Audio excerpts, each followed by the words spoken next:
You can start whenever you're ready. Thank you, Alexandria, and welcome everyone to the May 16th, 2022 meeting of the CB6 Housing and Homelessness Committee.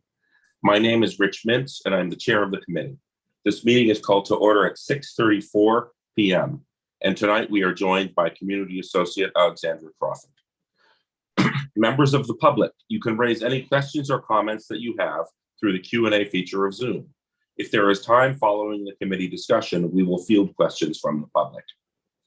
Unfortunately, we have no one signed up to take minutes. We need a volunteer to take minutes at tonight's meeting. If you can take minutes tonight, please raise your hand through Zoom, which I can't see if hands are raised, so someone else will have to tell me if they are. Oh, yes, I can. And Sandra, Yes. long-suffering Sandra has raised her hand. Making a crucial mistake. There's no question about it, but my guilty conscience got the better of me. That's all right. Minutes are much easier now than they used to be. Just take brief notes about what's happening in each section, and you'll be able to drop them in the template in no time. Okay. Jokes included, or that? Jokes are optional. Okay, go on. And just so you get it, it was 6:34 that we started. Okay. So we will now take attendance by roll call, and Alexandra Crawford will make the roll call. Committee members, I will call your name and you will unmute yourselves. When your name is called, please say present. I will announce if there is quorum. Hey. Neil Barclay is excused. Abigail Cruzmark. Present. Rich Mintz. Present. Anju Suresh.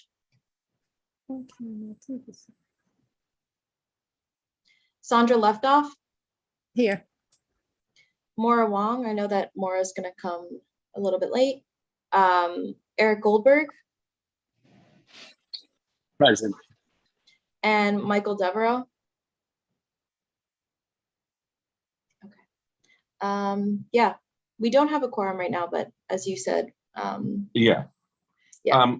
So before we adopt the agenda, Alexandra, will you please advance to the agenda?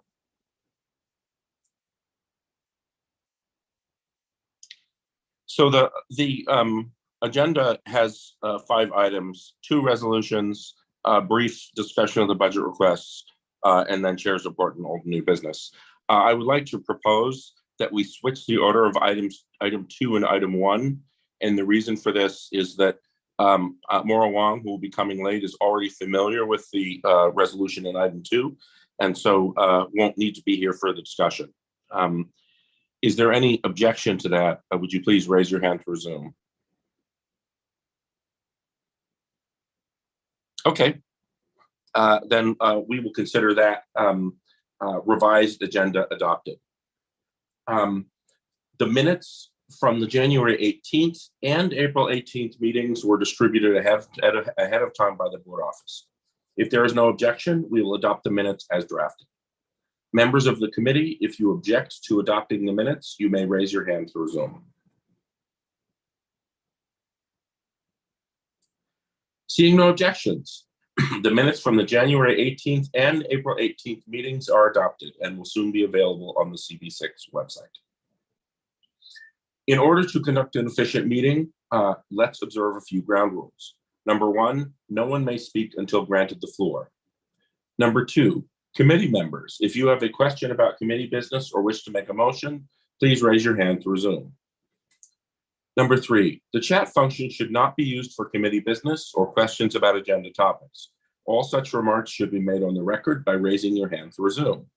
Chat should only be used to alert us to any technical difficulties you are having, or to state in writing information like an email address that was already stated aloud on the record during the meeting. Number 4, when a committee member is given the floor to speak, I will identify you and you can unmute yourself so that you can speak. And finally, number 5, we are required by New York state law to have a transcript of the meeting, so please keep your questions and comments succinct and germane to the discussion. So we've adopted the agenda, the modified agenda, and we'll begin with what was formerly item 2, now item 1, which is a discussion of a proposed resolution in favor of increased public restroom access. And Alexandra will put the resolution up on the screen shortly. And I can give a bit of background because I've been involved in this process for a while. Looks like we're about to get sharing. There we go. So the context here is that a community board task force spanning multiple Manhattan community districts was set up, I think, back at the beginning of this year to deal with the issue of the lack of public restrooms in New York City. And it's an issue that the borough president has decided to take on. I was invited to join this task force by Jesus, who knew about it through the community board telegraph. And I've been to a few of the weekly meetings, which are currently on Zoom. And we've heard from some experts on restroom access. We've heard from some BIDs like Battery Park City Authority, which has a restroom access program in their area. And we've attempted to catalog some of the options, which include public toilets that are either automatic or attended, that are, essentially huts, the simplest ones. Number two, the use of existing outdoor and indoor toilets for public use with some management to keep them clean and safe. And number three is more high quality comfort stations in New York City parks. This all came to a head when the borough president, in collaboration with Councilmember Rita Joseph, introduced a bill that would obligate city agencies to work together to plan installation of at least one public restroom in every one of the zip codes in the city, with community boards helping to establish the locations of those. And this was covered in the press. And alongside that, the council has designated some additional funding for the next fiscal year to help with comfort station renovation. Our comfort stations in the parks were once the pride of the world, and now they aren't to the same degree. There are a few nice ones, but mostly they are either closed or in disrepair. And there are council members who are aware that this is an issue and want to address it. So the Cross CB task force has asked whether all of the community boards that are involved would be willing to pass a resolution in support of restroom access this month, so that we have a united front in support both of the borough president's bill and of responses to the issue in general. So I took the sample resolution that was presented to us and I tightened it up. I made it a little more directly applicable to us. I added some local statistics, and I'm proposing it here for our review. I can't see any of your faces, but would it make sense for me to go through this line by line, or what's the best way to review this? I guess Abby, I'll ask if you have an opinion. I think if the whole resolution could be on the screen, that would be helpful. I'm not sure if that's possible. Can't quite all fit, but okay, maybe I don't know if it'll the first half. But yeah, it's. Let me see if I can move it down.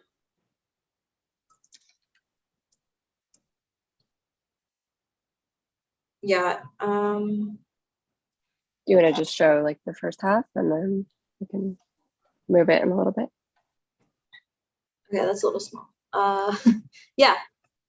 Is this okay? Yeah, I'm on my phone and I can zoom in. That's fine. I can read it fine. Do you want me to just do a quick clause by clause summary? That would be great. Yeah, It's very that works. Okay. Yeah. Because I have two screens, one of which is full size here. So, so the first few whereas set up the problem. We talked about the essential functions that public bathrooms provide and their impacts on public health, equity, human rights, and quality of life. We talked about the impact in terms of public urination, which these numbers are bigger than I thought. There are roughly 20,000 citations and 50,000 311 complaints every year about public urination, and those represent a small fraction of the incidents that occur, obviously. We note that regulations require employers and businesses to provide bathroom access for employees and customers, which suggests that restroom access is a basic human need, but there are no regulations providing for restroom access for the general public. And as a result, most of the city has very few public restrooms available, and those that exist are not not in good shape in a lot of cases. Some statistics that came from the coordinating committee. There are 14 privately owned public spaces that have restrooms in the entire city out of 550. There are 78 subway stations out of 472 that have restrooms, and we know that the condition of those is not always great. And this one surprised me. We rank 93 out of 100 in America's 100 largest cities in terms of per capita access to bathrooms in parks. I would have thought that we would rank higher because we have so many parks, but apparently we have so many people also that the per capita numbers are not terrific. And one of the underlying problems there is that the Parks Department doesn't have operating funds to either maintain the existing parks bathrooms and doesn't have capital funds for renovation. And the comptroller 3 years ago went into the issue of the equity of distribution of restrooms, parks restrooms in the city. In addition to that, there are only a few public toilets in the city. The committee reported 5, and that actually that jibes with what the Parks Department says. We have one of them near our district, outside of Madison Square Park, but that 5 is still not very many. As many of you will remember, in a previous community board session, we reviewed this issue and talked about the dozens of public toilets that were purchased during the Bloomberg administration but haven't been installed because of the logistical complexity of installing them. We note some of the populations that would benefit particularly, people who are homeless and living in shelters, people who work outdoors, which is hundreds of thousands of New Yorkers, the elderly and people with special physical needs, and tourists are in particular need of restroom access.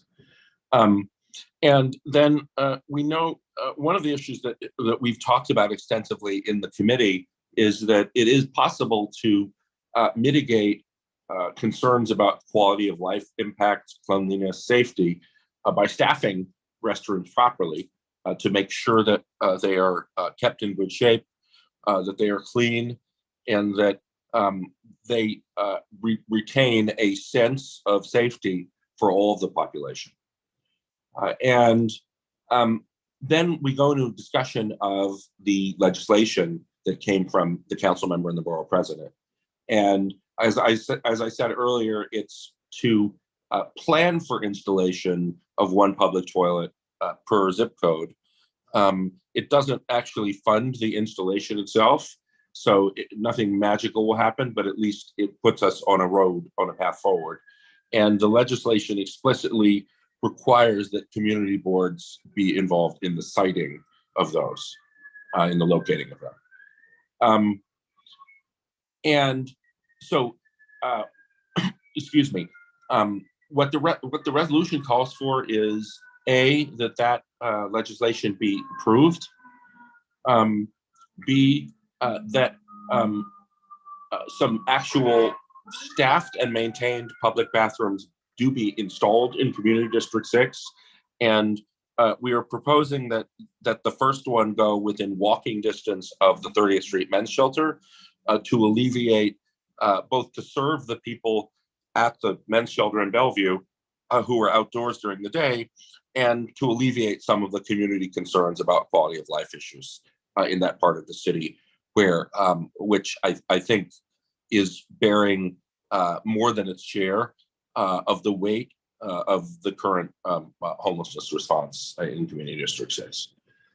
And then finally, we are asking for more funding for the Parks Department, both capital funding for renovations of comfort stations and operating funds so that they can be staffed and kept clean and safe. That is the resolution in a nutshell, and I invite comment or conversation from anyone on the committee. And before I go on, I note that Maura Wong is now here. Maura, will you say hello? Hi. Okay, Maura is here. here, and Alexandra, that means that as of now we have quorum. Is that correct? Yes, that's correct. Okay, all right. Maura, just so you know, we took up this public restrooms issue first because we knew you had already seen it, so we didn't want to waste your time. All right, any comments or discussion about this? Sorry for the sirens.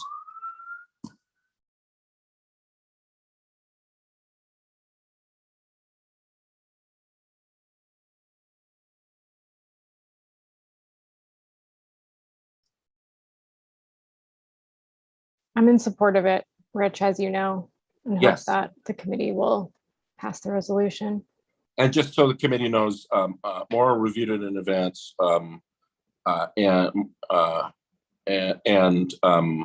sorry, you're Maura, right? And not Maura? Maura. Maura, you are Maura, okay. Mhm. I always think I have it wrong. Reviewed it in advance and made a few edits, which were helpful in clarifying some issues in the legislation. Gail, I see Gail's hand is up. Before I go on to attendees, are there any committee members that would like to speak? And then I'll invite Gail to speak. There are no hands up. Alexandra, can you make sure Gail can unmute?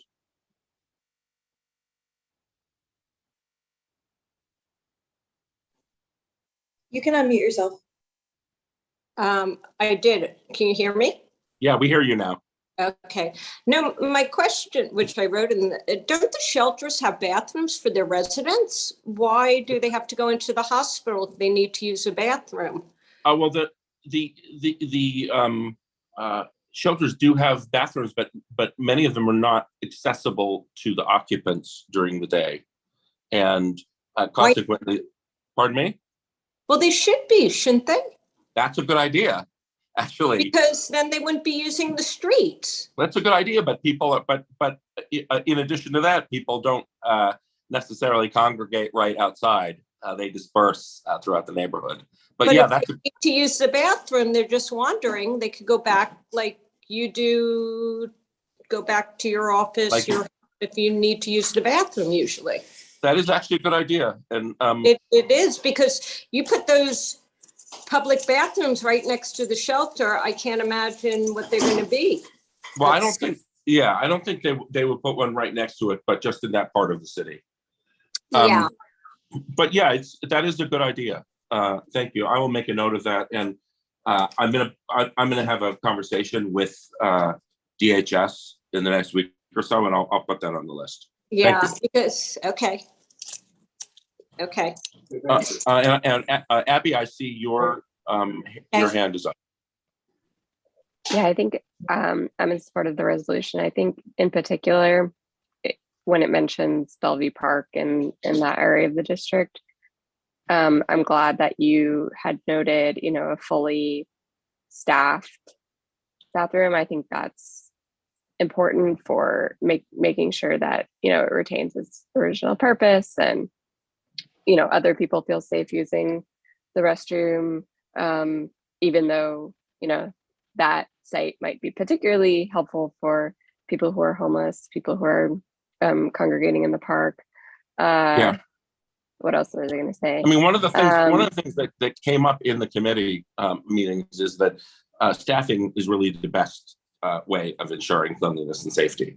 And that's right. I mean, Battery Park City Authority, which has a public-private program, they do staff their restrooms that are not in private buildings. and it makes a difference, they say. I think something I'd be curious about if you're reaching out to the shelter is, so my understanding is 30th Street Shelter, it's not permanent. You can't leave your belongings there. You have to check in every day. I get that's my understanding. Yes.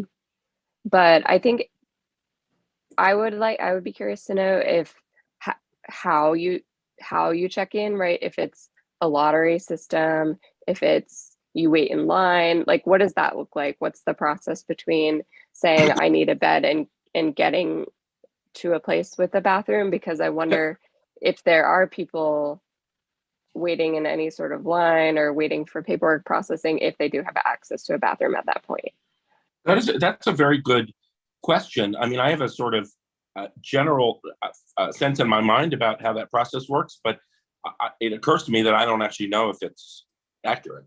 And so we should probably get some information about what the check-in process is like and what sort of facilities are involved. Some of that information will be available online, but we being a community board, we can, we can probably get direct information from someone at DHS. So I'm adding that to my list too. Yeah, I would just be curious to know, because, you know, if you're out all day and then checking in, like obviously you're in need of those facilities. How quickly does that happen? Yep. Any other comments or questions? Remember, I can't see your faces. I can only see your Zoom hands.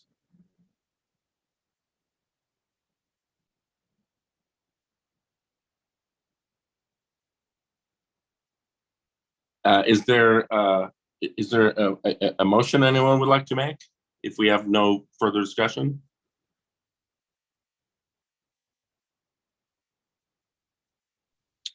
I'll call to question. Is that the right motion? Abby has called the question. Do we have a second for What is the that? proper this to a vote? Pardon me? What is the proper motion if you want to move it to a vote? It's calling the question, which is what Abby has done. Would you like to second that motion? Oh, sure. I didn't hear. Yes, I'd love to. Consider it seconded by Eric Goldberg. All right, Alexandra, I believe that means that you are in a position to take a vote, and I'm just confirming that, Alexandra, as far as you can see, we have quorum. Is that correct? Yeah, we do. Quorum Okay. is 5, and there are 5 committee members. So I'm going to go through the roll call, and please tell me how you vote on the resolution. One moment, please. Okay. Abigail Cruzmark, In favor. Rich Mintz, In favor. Sandra Leftoff, Sandra, Sandra's muted.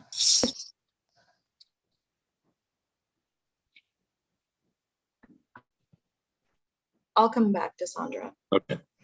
Maura Wong, In favor. Eric Goldberg, In favor. and Sandra. I can't unmute.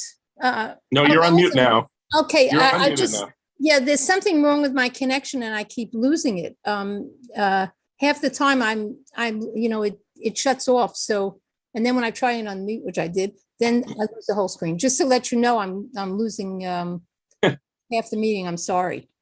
There's something wrong with the connection on my end. Okay. What is your position on this resolution? Are you in favor? Oh, now it's, yes, I am. Okay. Sorry. Okay.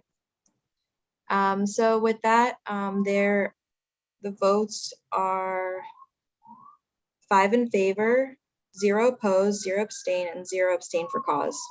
And the resolution passes. Thank you. Thank you all for participating in the discussion. Both the members and Gail, our attendee from the public.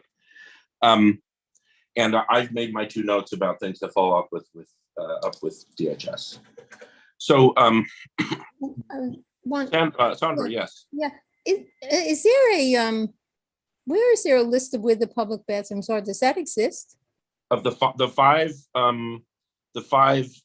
automated ones are listed on the Parks Department website.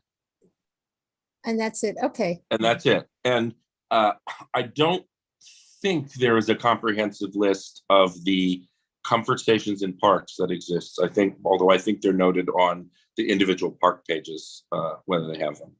And there's no list of any kind of other restrooms that are open to the public other than those two categories. Okay. And that might be useful, or, you know. Yeah, that was one thing that we've talked about in the committee, was if there could be a better published list and better signage, that would help with the problem, but nothing can substitute for actually creating more restrooms. So That's true. Okay. all right, so I'm going to move the agenda to the next item, which is the resolution on Councilman Rivera's housing bill package. And excuse me, and hang on just 1 second. I want to acknowledge that Isabel Chandler is here from the council member's office, and I had told her that we would go to this agenda item first, and we flipped the agenda because of quorum issues. So I apologize for Isabel for making you sit through that last one, but I hope it was enjoyable. So I'll present this one too, and I want to note that Sandra gave this one a review and had some comments that influenced an edit, the final edit of the resolution. So thank you, Sandra, for that. Yeah. And this one, this is shorter, and I don't feel like I have to go through the statement of problem in detail. I mean, as we know, rents are very high. We have a lower share of rent burdened households than the citywide average, but still 21% is a lot of households who have trouble making their rent. And we are, our affordable percentage at 80% of area median income is under 16%. So it's really not, it's not a great situation. And we're on record as a board as encouraging the development of affordable housing. And, over a period of years, we have had presentations in the past on various mechanisms for cooperative housing, like community land trusts. And we have an example of a CLT housing community right in our own backyard, just south of our district line in Community District 3. The Cooper Square CLT has been in operation for almost 30 years and is considered a model for how, when community groups come together to create housing that is managed in common, both the cost of getting in and the cost of staying in can be managed in a way that's good for tenants. So in response to this, the council member that represents the southern chunk of our district, Carolina Rivera, has introduced a bill package to support what, for shorthand, we might say is social housing, but really it's for bills that support community land trust and tenant safety, safe occupancy. And just to run through the four bills, the substantive one is the Community Opportunity to Purchase Act, which would create an opportunity for qualified entities, which are nonprofits and authorized housing developers that have been cleared by the city, to buy buildings when they go on sale in order to administer them as cooperatives under specific rules. And this is similar to the Tenant Opportunity to Purchase Act that we heard about that was considered at the state level, except this is for community groups to come together and do it rather than for tenants to do it for themselves. And a companion to that would relieve housing cooperatives of some of the annual reporting requirements about their buildings and apartments and so on that other types of nonprofit affordable housing are already exempted from. So those are the two social housing bills. And then as part of the same package, there are three tenant safety bills. One of them would require the city to inspect 15% of vacant apartments every year, looking for code violations to make sure that they are compliant and safe. One of them would require building owners to mitigate lead paint in common areas, not just in the apartments themselves, which I didn't know wasn't a thing, but apparently it wasn't. And if this bill passes, it will be. And then finally, the fifth is requiring landlords to attest interior indoor air quality for certain pollutants before offering a lease. The social housing, the CLT bill is the substantive one. These other supplementary bills are good. I personally don't think there's any reason why any of them shouldn't be passed. And so our resolution simply says that we support the package.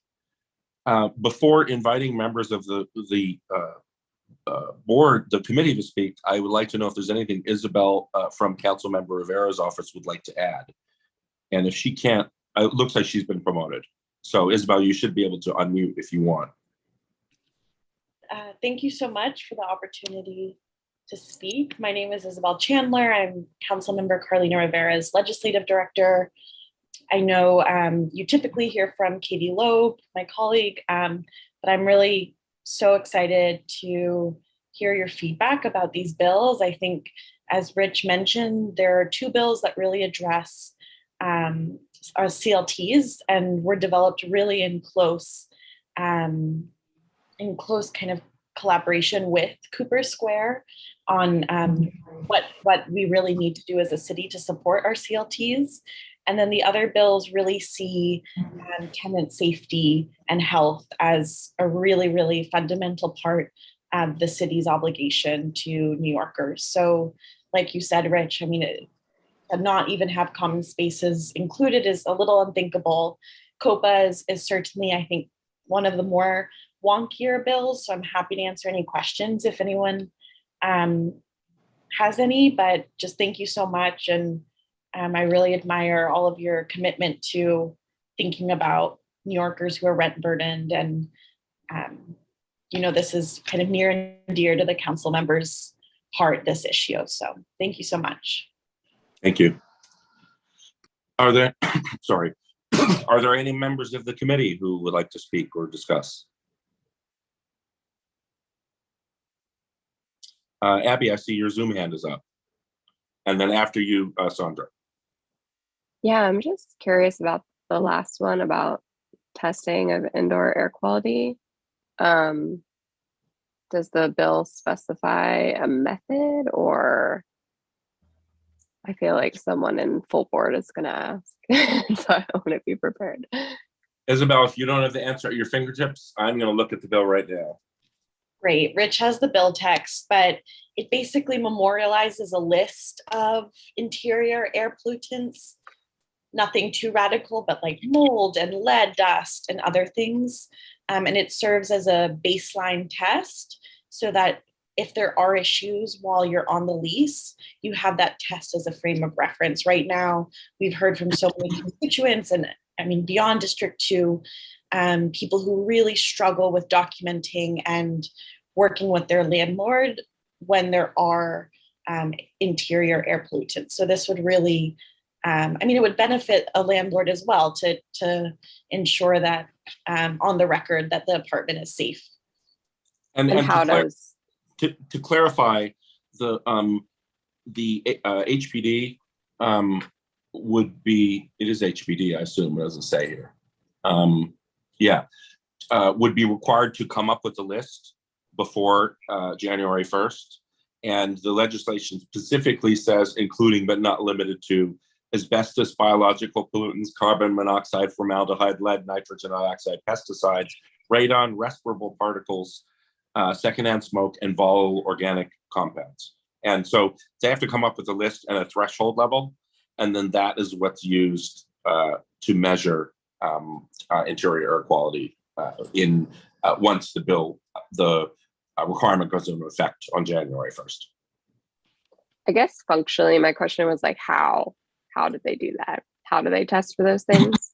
Well, it says the department shall promulgate rules with respect to the proper testing, remediation, and certification.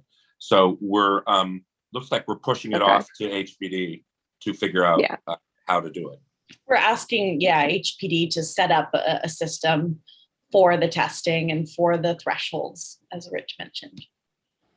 Got it. So is the idea that someone from HPD would come out? No. I think the idea is that they would establish standards and methods that would be acceptable for certification, and then it would be the landlord's responsibility to actually do it. Isabel, do I understand that correctly? That sort of That's commonsensically seems. Yeah. Right now, there's no kind of standard mold remediation or measurement, from my understanding. So this would ensure that HPD standardizes and then communicates effectively with property owners and managers. I guess standardizes is part of it. It's not just that they come up with a list, it's that they implement a process that's uniform across the whole city. Sandra, sorry, your hand was up. And you are on mute. Okay. Now you are off mute. Please let it rest. Okay, it made less. One just comment about the testing is I'm in a rent stabilized apartment, and our experiences it was quite a horror scene of pollutants and so on. The problem was once you find the whatever that pollutant is, it's the landlord who does the remediation, which left us in an even more dire situation. So you open up one door, but you got to know what's behind that door, and that was not pleasant. Yeah, that's actually a good point. The way the bill addresses this, it looks like, is that there would be rules as to remediation and how you would get a certification of remediation. And I assume, although that's a dangerous word to use in regard to legislation, I assume that means that you wouldn't get a certification of remediation unless you passed the tests that you had failed that led to the remediation. But Isabel, am I commonsensically interpreting that? Do you think that No, the goal is not to add any more to on the plate of tenants. It's to develop the standard to hold landlords accountable, and also the bill specifically makes sure that there's testing done prior to the lease being signed, so that the tenants know that they're entering an apartment and renting an apartment that is safe from the get-go, or to require remediation from the get-go. But it's certainly very challenging for many, many of our constituents. But one of Sandra's concerns. That's not my point, though. My point is so I'm a long-standing tenant. The building one condo, I don't want to go into all of it. And then it's a madhouse here of illegal, renovation. And we had all kinds of stuff. Well, so at that point, we couldn't get it. We couldn't get the building to do the evaluation. So we paid to do it. Well, once you do that, you open the door to the landlord doing a lot of things in your apartment you don't want done. And it was scary. So that's the part I'm getting to, which is not that you can come up with all these standards, but what happens, and I get the point of the person is a new leaseholder, but when it's the old leaseholder, you let the devil in the doorway, it's a real problem. Yeah, this legislation, fortunately or unfortunately, has no effect on leases that are already in force. Okay. This is only for people who are looking at new leases. Okay. Which, I mean, it'd be great that's all separate issue that needs addressing, but who knows? Yes. The other one is on the community land trust buildings. My understanding was there then cooperative apartments, right? Once you do, there's the not-for-profit buys the land, they become co-op apartments. What happens when the person leaves it? Do they sell it at a rate? How does a rate establish for sales?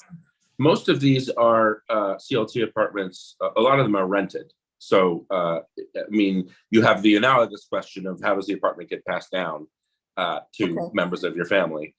In terms of sales, I am not an expert on this. Isabel, you may know more than me, but I assume that there are conditions in the operating agreement of the cooperative that constrain the way the benefits are protected for the next tenant, but I don't actually know.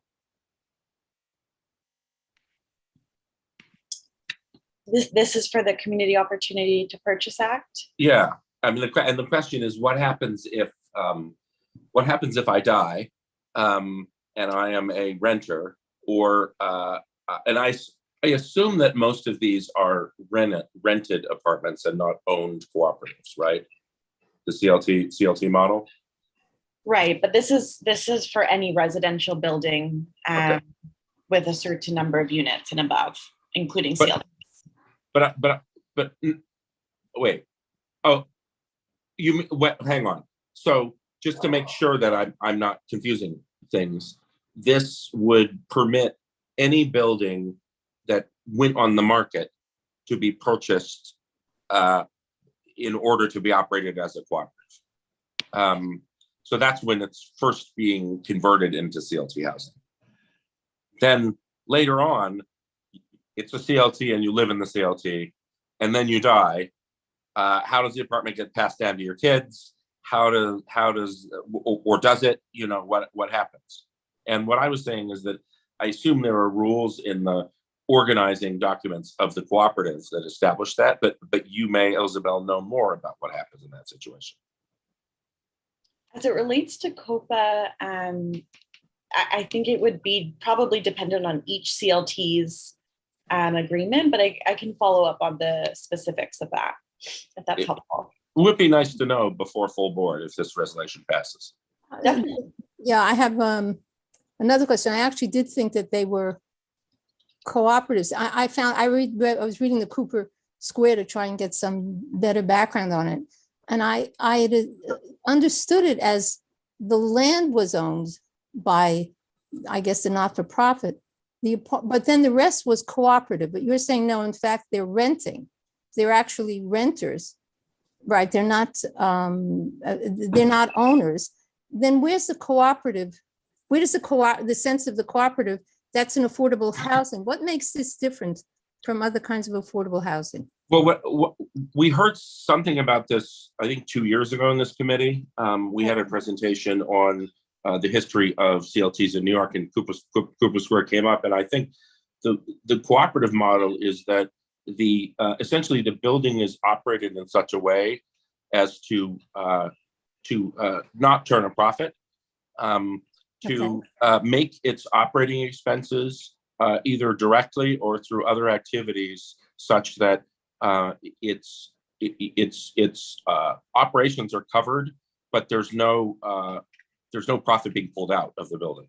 So it's basically being operated as a public benefit organization with all the profits, so to speak, being returned to the tenants in the form of rent management of their rent. Got it. And so that's terrific. I love that model. Yeah. And where does the notion and so is it that tenants are on the board? What makes it a co-op? Where's the sense of community that comes out of that? Yes, it often is that tenants are on the board, that the board itself is composed of tenants.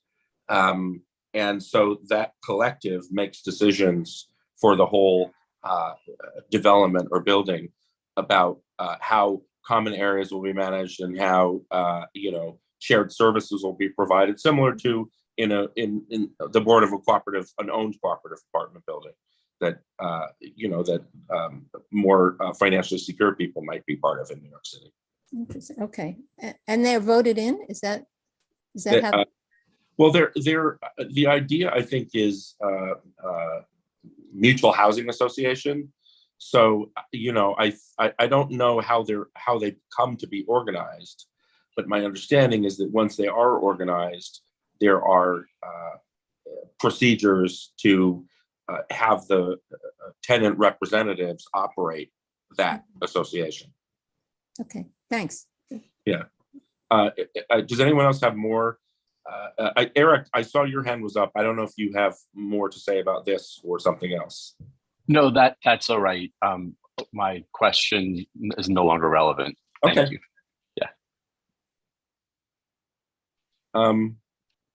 What else? Let's see if we got any more hands. I don't see any hands. Isabel, is there anything, assuming you're still here? Oh yeah, there you are. Is there anything else you'd like to make sure we know about the process that led to this CLT bill? To COPA or the CLT exemption bill? No, the COPA. Yeah, there's a successful COPA model in San Francisco.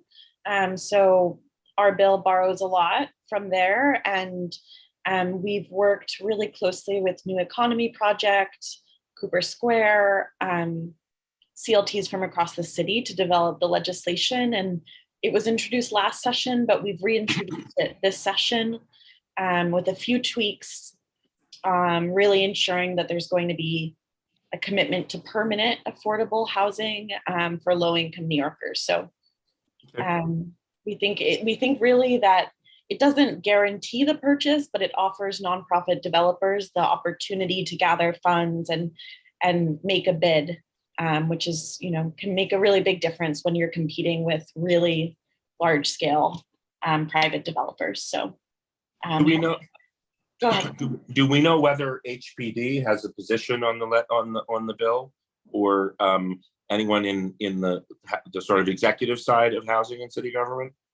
We've met with HPD last session. We certainly will look forward to working with them leading up to the hearing. I think because we've worked within the HPD qualified entity list, there's a lot of legibility in how we've defined which nonprofits would be eligible. And I think they're generally supportive. If I remember correctly, it's just a matter of making sure the process is really ironed out in the bill.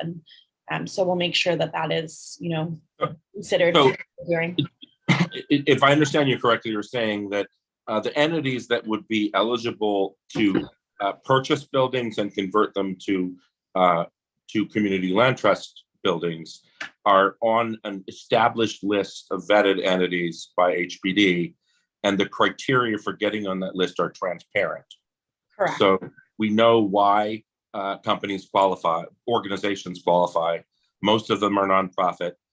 There are some for-profit developers, but with organized and operating in a way that to provide public benefit that meet criteria. Do I have that all right? Yes, Okay. the only the nonprofit entities in that list would apply for COPA, not the for-profit.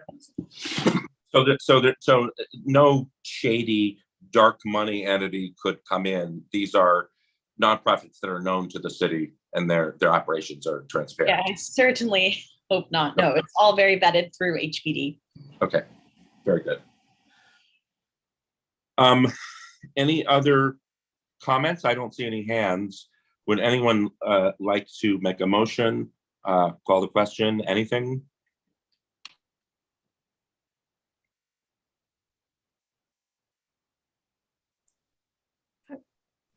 I'll call the question. Sandra's calling the question. I don't feel like I can make or second. Second. Eric's seconding again. Terrific. So Eric, you're our seconder this week. Excuse me. Alexander, would you like to take a voice vote on this resolution? Yep, I'm going to go through the roll call. Committee members, please tell me how you vote on this resolution. Abigail Kruzmark, In favor. Rich Mintz, In favor. Sandra Leftoff, In favor? Maura Wong, In favor. and Eric Goldberg. In favor. So with that, the resolution passes with 5 in favor, 0 opposed, 0 abstain, and 0 abstain for cause. Okay. Thank you. That was efficient. Thank you, Isabel, for taking your time to talk to us. Please report back to the office that we are on your side, and that assuming that this passes full board, that we will be on record in support of this package. Thank you all so much. Have a wonderful evening. I'll be in touch, Sandra, about your question. Thank you. Take care. All right. So those are our substantive resolution items for today. I unless anyone objects, I don't want to have a full conversation about budget requests today, because I don't feel like we've done enough of the prep work. But I do want to call our attention to, let me find the page, to the fact that in our last meeting we talked about this, and we broke up topics to members to do a bit more work. And just to read this for the record, the topics I took were stabilization beds, homeless outreach, and funding for rent regulation officers for the essentially the caseworker staff and inspection staff. Abby took Strauss House's doors, and there have been some developments in the last 6 hours on this, as I think you were on that email thread. We're trying to confirm whether the doors were funded and whether NYCHA knows they have the money. So stay tuned for that adventure in municipal budget mechanics. Anju said that she would take supportive housing. Neil said that he would take school services for schools in coordination with the Youth and Education Committee. Sandra said she would take housing for seniors as an issue, and Amora said public restrooms and showers. And showers is a good one. That showers didn't make it into this public restrooms bill because I think the coordinating committee didn't want to reach too far, but that would be a good thing. So I unless anyone has an objection, my plan is to reach out to each of you over the next week and just have a little exchange about these issues, and then we can have a more substantive conversation before our budget requests are due in September. And I don't see any frowns or Zoom hands up, so I will assume that's okay. And I will go on to the chair's report, and there are only two things that I would like to bring up. One of them is that we had a conversation last week about turning ourselves into a more 24/7, 365 advocate for tenant protections, rather than just being reactive to legislation that hits the state and city legislatures. And Sandra had proposed that we do a public event, a community event, which I think is a good idea. We probably will have to wait to do it until September at this point, just because we're starting to lose people's interest for the summer. But my plan, Sandra, is to coordinate with Jesus to try to get something calendared for September, and we have plenty of time to do publicity and so forth. So does that sound okay with the assembled company? Sandra, you are ready. You are ready to speak. No, I wasn't. I was just going to say thank you. That was all, because I love just my only comment is I really love the idea of our working on something ongoing as a project, that our committee do that. That would be terrific. So. And that's also reflected in a small change that I mentioned earlier in the budget requests. I don't think we've talked about funding for the rent regulation and tenant protection officers before. But those are the people who do the work all year long, and doesn't matter what legal protections are there if there's no one doing the legwork to make sure they're enforced. And so, that's one way that we can talk about supporting tenants' rights. The other thing, and this is something that came up briefly in a previous meeting that I want to just drill down on for a minute, is someone mentioned property tax relief for homeowners. And I am not as much of an expert personally on the financial strains facing homeowners as distinct from renters. And part of that is because renters carry a more substantial burden compared to their financial situation, so their needs are more urgent. But that doesn't mean that homeowners don't have their own financial concerns that make it difficult to stay in the city. And I'm wondering, I'm just going to throw it open for a minute, if there's anyone in this group who has more experience in that regard than I do, and would be interested in sort of helping to orient us in a future meeting about the housing protection needs that owners as distinct from renters have.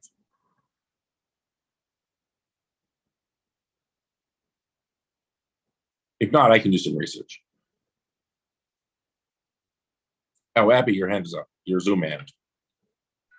I was just going to say, I think I'm not positive, but I'm pretty sure like the co-op condo distinction is important here, because I know that the SALT repeal actually didn't hit co-ops in the same way that it did condos. I mean, I could be totally wrong.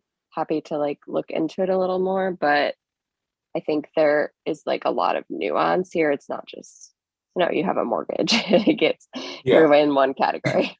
Yeah. I mean, I don't think the goal is necessarily to understand everything about it, but to identify if there are specific points of pain where it would make sense for us to be more activist. So if you're in a position to get a little more information about what owners are complaining about, other than everything's too expensive, I think that would be helpful. Yeah, I can look into that. Would that be for June meeting? Well, that is a nice pivot to the final question of the evening, which is, do we meet in June? And there is a strong argument not to meet in June. And the reason for that is that our June meeting date is one day after the requirement to meet in person with a virtual split goes into effect under state law. And our board office will have had no experience in running hybrid meetings. We would be the test case.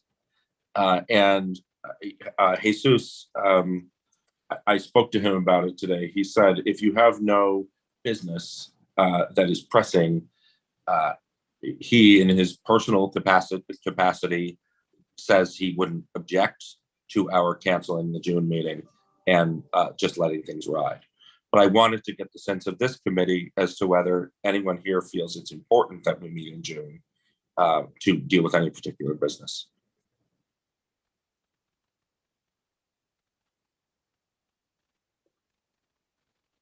I don't see any Zoom hands. I don't see any mouths moving. Nobody is unmuted. I think that the consensus is that we can cancel the June meeting. I will discuss this with Kyle, and assuming that he has no objection, we will probably cancel it. So those three items I just mentioned, consider that the chair's report. And this is the time in the meeting where I call for any old or new business, if anybody has any. Scanning for Zoom. Oh, Abby, is your hand up, or is it still up from before? Yeah, I just want to mention there was a really interesting New York Times article, maybe like 2 weeks ago, about tenants in the Bronx who set up a housing development fund corporation co-op. I don't know if anyone else read it. I can send it around, but the article is saying there's only 11 rental buildings that converted to this type of limited equity co-op. So basically it's a system where tenants buy their apartments at prices set by the city and can sell them for a limited profit. So I just want to put that on people's radar, because I feel like that could come up more often in the next couple of years. Yeah, is this the same? I see this story in the Real Deal, the real estate newspaper, that says Bronx tenants to buy their apartments for just $2,500 each. And it talks about how they use an yeah, this is the same story.